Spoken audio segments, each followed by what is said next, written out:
প্রধানমন্ত্রীর দুটি সফরই গুরুত্বপূর্ণ, যেমন মালয়েশিয়া তেমনি চীন। সেই সফরের বিস্তারিত দিক আলোচনা হচ্ছে, ব্রিফিং হচ্ছে। গুরুত্বপূর্ণ হচ্ছে চীন সফর।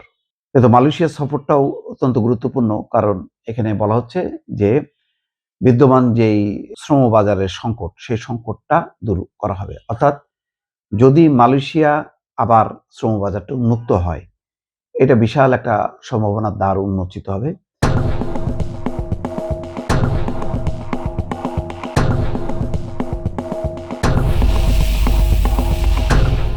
অনেকদিন থেকেই নানা বিতর্কের মধ্যে এই শ্রম বাজার ঘুরপাক খাচ্ছে। বাংলাদেশিদের যাওয়াটা অলমোস্ট বন্ধ হয়ে আছে বেশ কয়েক বছর ধরে। সেই জায়গাটা নতুন সরকার যদি এই দ্বারটা উন্মোচন করতে পারে, এইটা আমাদের রেমিটেন্স বাড়ানো, ব্যাপক কর্মসংকট, কাজের সংকট, বেকারত্ব, এই পরিস্থিতিতে এইটা আমাদের একটা নতুন দিগন্ত সূচনা হবে এবং মালয়েশিয়ার সাথে সম্পর্কটাও বাড়বে। এরপরেই আছে চীন সফর। যেই চীন সফরে বলা হচ্ছে ২৬শে জুন যৌথ ইশতেহার ঘোষণা করবে দুই দেশ। চীনের প্রধানমন্ত্রীর সঙ্গে বৈঠক হবে দ্বিপাক্ষিক, এবং একই সঙ্গে প্রেসিডেন্ট শি তার সঙ্গেও বৈঠক হবে। তো দুই বৈঠকই গুরুত্বপূর্ণ। এর আগে প্রধানমন্ত্রী হিসেবে সর্বশেষ শুধু শেখ হাসিনার বৈঠক হয়েছে প্রধানমন্ত্রীর সঙ্গে, কিন্তু প্রেসিডেন্ট শি তার সাথে বৈঠক হয়নি। কিন্তু সেই দ্বিপাক্ষিক বৈঠক এবার শির সাথে হবে। এবং যেটা দেখলাম যে সামরিক সহযোগিতা নিয়েও আলোচনা হবে।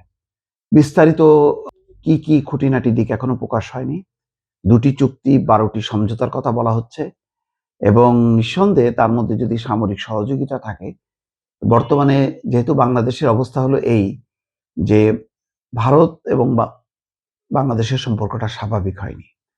এখনো যেই ডক্টর ইউনূসের সময়কার যে পরিস্থিতিটা বা ৫ই আগস্ট পরবর্তী যে কূটনৈতিক অবস্থাটা, সেটা কিন্তু এখনো আছে, কিন্তু কোনো কোনো ক্ষেত্রে আবার ডিটোরেট করেছে। বিশেষ করে পুশিন সংকট, ডাক্তার জাহিদুর রহমানের দিল্লি সফর বাতিল করে ফিরে আসা, এই পুরো বিষয়গুলোতে ভারত কিন্তু নিশ্চুপ আছে। শুধুমাত্র পুশিনের ব্যাপারে বলছে যে এটা তাদের আইনে আছে, যে এইভাবেই তারা পুশিন করতে পারবে।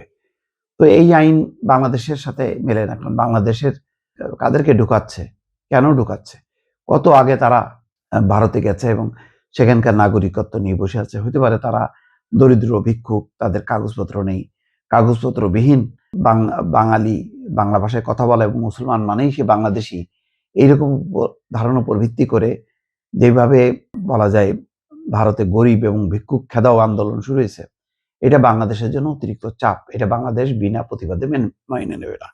এই অবস্থায় বাংলাদেশের নতুন সরকারের জন্য প্রথম প্রায়োরিটিটা ভারত হয়নি সঙ্গত কারণে, কারণ ভারত তার অবস্থান থেকে বদলাবে না। যেটা বোঝা গেল দিল্লিতে সেই বৈঠক বলা গেল পুশিন ইস্যুতে ব্যর্থই হয়েছে, কারণ ভারত রেসপন্স করেনি।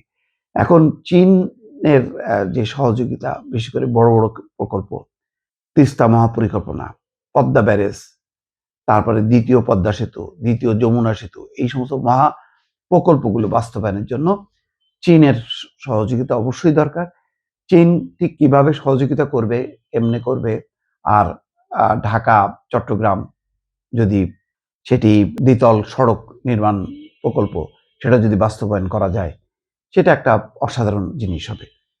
তো সেই অসাধারণ জিনিসগুলোর সাথে সাথে যেটা আজকে পত্রিকায় দেখলাম, যে রাজনৈতিক সম্পর্কটাও গুরুত্ব দিচ্ছে। শুধুমাত্র বাণিজ্যিক সম্পর্ক তার মধ্যে সীমাবদ্ধ থাকবে না। রাজনৈতিক সম্পর্ক মানে সেটা দেশের স্বাধীনতা, সার্বভৌমত্ব এবং সব দেশের সাথে একটা ভারসাম্যমূলক সম্পর্কটা বজায় রেখে কিভাবে চীনের সাথে সহযোগিতা বৃদ্ধি করা যায়, রাজনৈতিক, অর্থনৈতিক, সেই বিষয়টি আলোচনা হবে। সবকিছু মিলায় ভূ রাজনীতিতে প্রধানমন্ত্রীর চীন সফরটা গুরুত্বপূর্ণ। একই সঙ্গে এই মুহূর্তে সবচেয়ে আকর্ষণীয় শ্রমবাজার, প্রতিষ্ঠিত শ্রমবাজার মালয়েশিয়া, সেই মালয়েশিয়ার সাথে যদি সম্পর্কটা আবার রিবিল্ড করা যায়, যদি আবার সেই দ্বার উন্মোচন করা যায়, যদি জনশক্তি সেখানে প্রবেশ করে, তাহলে বাংলাদেশের ইকোনমিতে একটা যুগান্তকারী একটা রূপান্তর ঘটবে। হয়তো তার অপেক্ষায় আছেন দেশের মানুষ।